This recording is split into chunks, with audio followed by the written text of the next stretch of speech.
Allora andiamo. Noi non ci occupiamo solo di musica e di canzoni, ma anche di altri aspetti sonori.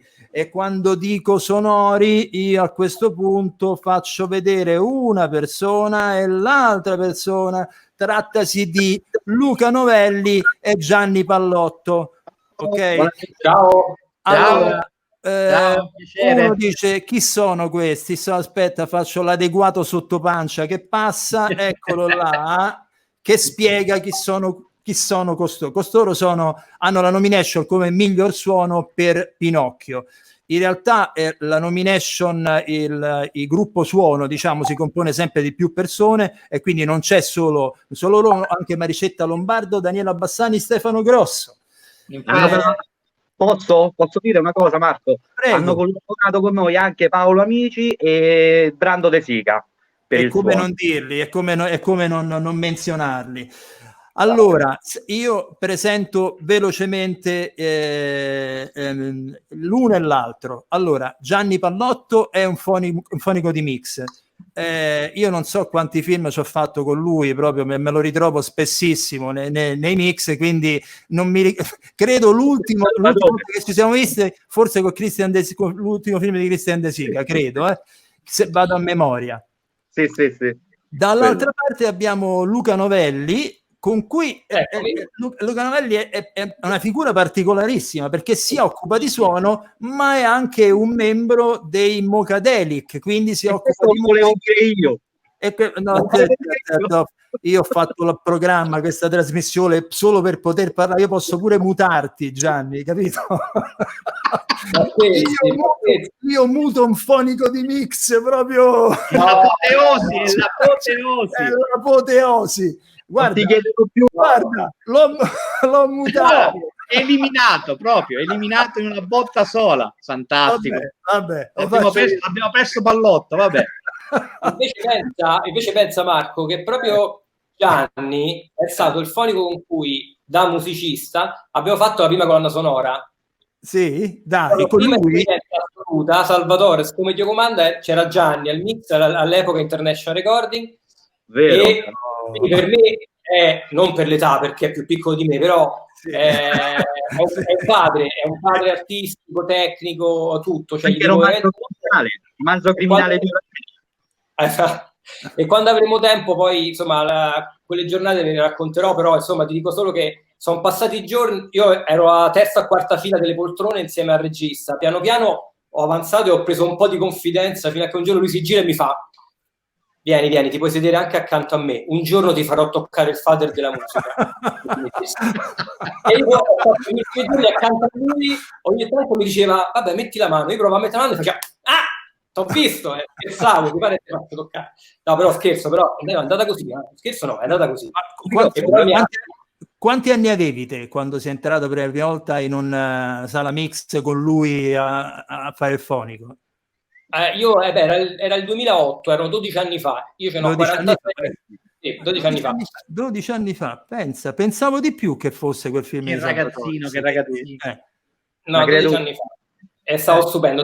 E devo dire che la coincidenza vuole che Daniela Bassani, che è candidata insieme a noi per il premio per Pinocchio, c'era anche in quel film. E approfitto di dire che anche lei il primo giorno, era per la prima volta in vita mia in cui facevo questo tipo di esperienza. Mi ricordo ancora, entro in sala, c'era il regista, quindi mi siedo dietro, no, che ne so, per educazione. Certo. Daniela mi guarda e mi viene all'orecchio e mi fa: Luca, siediti o accanto, insomma, o una poltrona o due accanto, dietro, è mancanza di rispetto, perché devi stare accanto al regista, se c'ha bisogno di parlare con te non si può girare. Tu pensa, è iniziata così, quindi con Daniela che mi diceva quando potevo intervenire, quando era il momento in cui qualcuno si aspettava che il musicista dicesse la sua, no? Io fra i giganti, no? Con Pallotto cattivissimo, quindi proprio ma insomma, però insomma, no, guarda, comprendo perfettamente. Io ho sempre detto che la sala mix, ma la sala mix cinema, non la sala mix musica, la sala mix cinema è la cosa più simile a una caserma, cioè nel senso esistono una serie di gerarchie, di modalità che se tu te sbagli è finita. No, guarda, già il cinema Però- come stare militare, no? Come? No, il cinema, allora, scusate, il cinema è come militare, no? Ci sono i reparti, l'ordine del giorno, Sì. cioè, è una roba militare. Entri in sala vitto, speri che lì ci sia un'aria finalmente, invece è peggio, è una roba che se sbaglia, la cosa sbagliata, al momento sbagliato, niente, finito. Ma state descrivendo la mix in un modo veramente... Non è così. È poesia questa, Gianni, è poesia. Senti, allora io adesso faccio un paio di domande a tutti e due. Allora, a Gianni gli faccio... Allora, questo sapete che è un programma che ha a che fare con la musica, con il suono e via dicendo. Dopo ci parlerete di Pinocchio. Però io adesso, non scherzando, ma seriamente ti chiedo, il fonico di mix... vabbè, lo dico a chi magari non è ad uso, è colui che all'interno della sala mix missa il film, non missa solo la colonna sonora, missa il film, missa i suoni, i dialoghi, eccetera, eccetera. Attorniato da altri loschi figuri come il montatore musica, dialoghi e via discorrendo, sta lì e comanda, o perlomeno sembra che comanda, perché in realtà dietro c'è il regista, il produttore, il montatore, il musicista e chi più ne ha ne butta. Esatto, io ho sempre pensato la cucchiera del piano di sotto, tutti, tutti quelli che passano da lì, a responsabile del coordinamento della post produzione, insomma tutti, c'è tutti. Allora la domanda che ti faccio è: dimmi la cosa proprio a bruciapelo, la cosa più bella del tuo lavoro e quella più spinosa. Guarda, per me è una cosa che soffro tantissimo, è il premix dialoghi. È una cosa che veramente me leva le forze. È una cosa che io ritengo per alcuni film inutile. Addirittura. Inutile. Per alcuni film la ritengo inutile. Perché poi tanto comunque sia sei costretto a volte a cambiare. Metterci le mani. Sì. Quindi... Poi per il resto è tutta magia, è tutto, cioè per me è una cosa stupenda. Non trovo mai problemi, mi diverto talmente tanto che non è mai niente un problema, si risolve tutto. Però i premix e i dialoghi, quella lì ti pesa, Io mi ricordo che feci un lavoro con lui, ecco, mi sta bene in mente, un lavoro che facciamo il quarto e quinto turno, pure il sesto, il settimo, non so se erano con Muccino. Noi finivamo alle 4 di notte, una cosa del genere, cioè io ho ricordi vaghi, proprio onirici di quel momento, quindi finivo un film e cominciavo io pure, e stavo sempre lì alla stessa sala che sappiamo e facevo quello di Maccia Capatonda, finivo uno, alla fine della giornata eravamo frullati come... però mi ricordo questo di lui. Senti, invece adesso domanda a Luca. Allora, tu lavori sia nel suono che appunto come membro invece di Mogadelic. Mi spieghi questa cosa come perché è strana, cioè penso sei uno dei pochi che sta in queste fasi lavorative, una all'inizio, l'altra alla fine, e che vedi il mondo da due visioni diverse. Interagiscono in qualche modo queste figure quando lavori? Diciamo le due figure professionali mie personali, cioè lo splittamento di Luca Novelli, diciamo così, no, non interagisce, sono interagite in passato esclusivamente nei film appunto di Salvatores, perché io da microfonista già avevo lavorato con Gabriele prima di Come Dio Comanda. Poi è una storia lunga, comunque per farla breve, insomma, per veramente una successione di eventi fortunati, Gabriele ha anche scoperto che suonava in una band, cioè Mogadelic stava cercando una band giovane di un certo tipo per Come Dio Comanda. Maniti gli aveva suggerito l'ambito post-rock, noi all'epoca facevamo post-rock, la casualità ha voluto che ha sentito questo disco e quindi da lì è iniziata, mi ha chiamato e da lì è iniziata la mia personale carriera doppia, diciamo così, che combacia ed è combaciata in passato esclusivamente, appunto, come dicevo, nei film di Gabriele, perché Gabriele, diciamo, usualmente usa la musica sul set, anche solo per ispirare gli attori, non musica già composta, ma così ti svegli la mattina, quindi spesso veniva là, Luca, ma che dici oggi per quella scena? Abbiamo un pezzo che potremo mandare in playback sul set, sai, secondo me è importante per gli attori, per quella scena. Noi ci pensavamo un po' insieme, io, lui, e quindi io più o meno tutti i film avevo la mia bella cassa amplificata su un carrellino montata col mio, adesso con l'iPhone, all'epoca con un piccolo, non so, attrezzetto, e lì combaciavo il mio ruolo da microfonista ma anche da musicista. In particolare su Commedia Comanda le musiche che noi avevamo preparato come provini ero io stesso a mandarle in playback sul set, per cui era bellissimo. Era un po' strano, forse non l'ho goduta poi così bene come l'avrei fatto forse adesso dopo tanti anni, perché chiaramente molta era la tensione, la paura, no? Però era strano, perché comunque poi venivano i colleghi, magari l'operatore di macchina mi diceva che bella Luca questa canzone, va perfetta che l'hai mandata in playback, perché così con i movimenti di macchina mi sono proprio ispirato, oppure venivano gli attori, insomma lì hanno sempre combaciato. Per il resto no, devo dire no, anche perché tendenzialmente per cercare di avere un po' di credibilità, perché se no sul set pensano che sono un figlio di papà che fa il musicista, non c'ha bisogno di lavorare sul set. Da musicista pensano, vabbè, ma tanto quello fa il cinema, fa il microfonista, che gli frega, fa il musicista. Per avere un minimo di credibilità cerco sempre di veramente di staccare le cose, essere il più possibile professionale in uno e in un altro, però siamo distaccati, ecco, diciamo. Sì, anche perché si sa, i musicisti sono ricchissimi, lo sanno tutti quanti che è una categoria ricchissima proprio. Sì. C'ho qui i soldi del Messi, o più o meno. Senti, no, mi ha fatto venire in mente una cosa, mo sparo lì, guarda come fanno veramente quelli fighi, che questa cosa che tu mi hai detto di Salvatore che gira con le musiche, me la raccontò, stavamo tutti e due in giuria a un festival, Storaro, dicendo che Francis Ford Coppola la scena quella famosa di Apocalypse Now del bombardamento la girò con la cavalcata delle Valchirie, Wagner direttamente, quindi tutti i movimenti di macchina erano proprio in sync, sì, ma live con quello che succedeva. Non l'ho mai sentito più nessuno, è la prima volta che sento dire un regista che utilizza la musica anche durante il girato.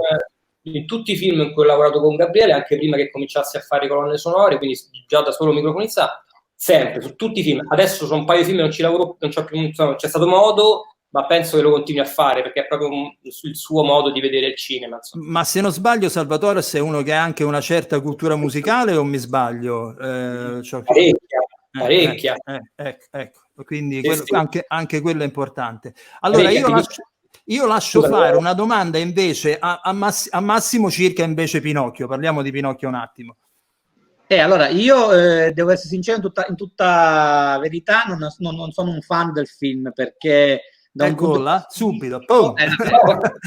Si può essere sempre bonari con tutti quanti. No, allora, da un punto di vista stilistico, visivo, è straordinario. Io poi amo molto e sono affezionato, credo come buona parte della popolazione italiana, alla sceneggiatura di Comencini, e infatti le musiche di Marianelli le ho ritrovate molto, gliel'ho anche detto a Dario in un'intervista, molto giustamente un omaggio a Fiorenzo Carpi, che dobbiamo citare, che è stato un grandissimo compositore italiano, poco ricordato.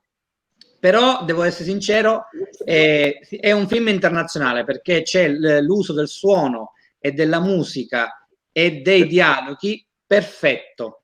Infatti, secondo me avete fatto un lavoro straordinario e vi meritate la nomination.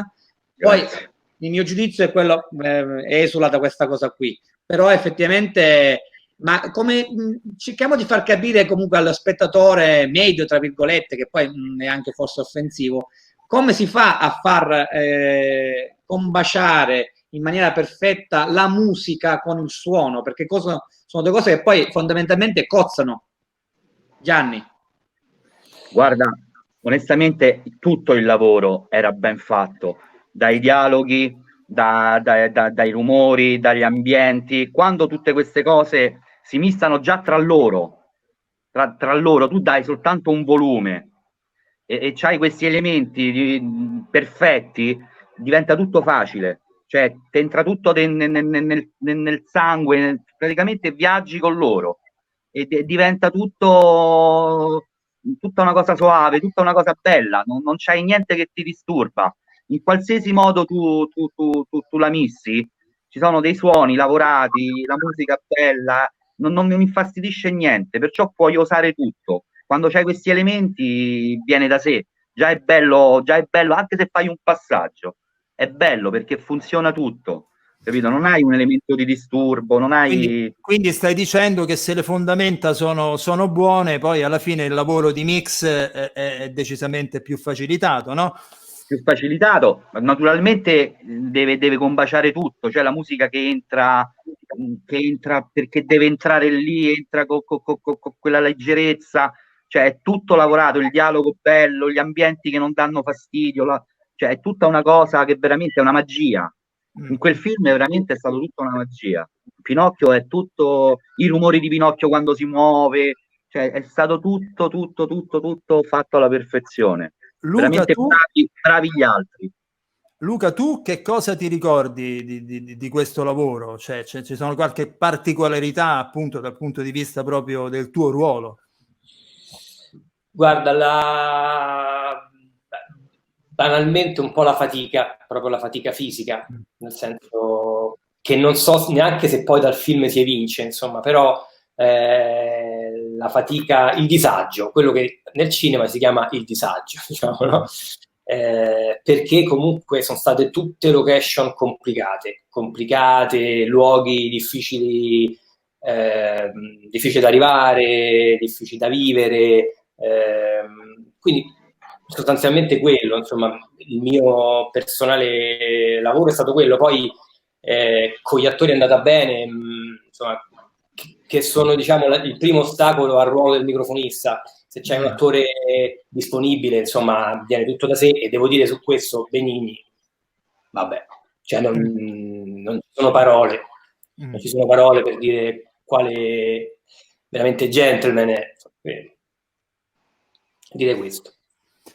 Ok ragazzi, io vi saluto, vi faccio tantissimi, non ve lo dico, comunque per quanto riguarda questa sera, ma in ogni caso secondo me è già bello avervi rivisto qui, quindi è già bello la nomination. Ma è già bello fare sto mestiere. È già bello fare sto mestiere, se ce lo fanno fare, se ce lo ricominciano a fare, perché sennò è tutto più difficile. Esatto, io anche annuncio il fatto che ne abbiamo parlato, io spero di avervi nella monografica, insomma, dove parleremo di tutto questo più diffusamente, ad esempio la storia che ha raccontato Luca Novelli dei Mocadelic, come sono iniziati, il rapporto di Salvatore, è una cosa che faceva parte della leggenda, adesso che me la conferma è realtà. Esatto. Quindi io vi auguro il meglio, un bacio, a prestissimo, grazie. Ciao Gianni. Luca Novelli. Ciao. Ciao.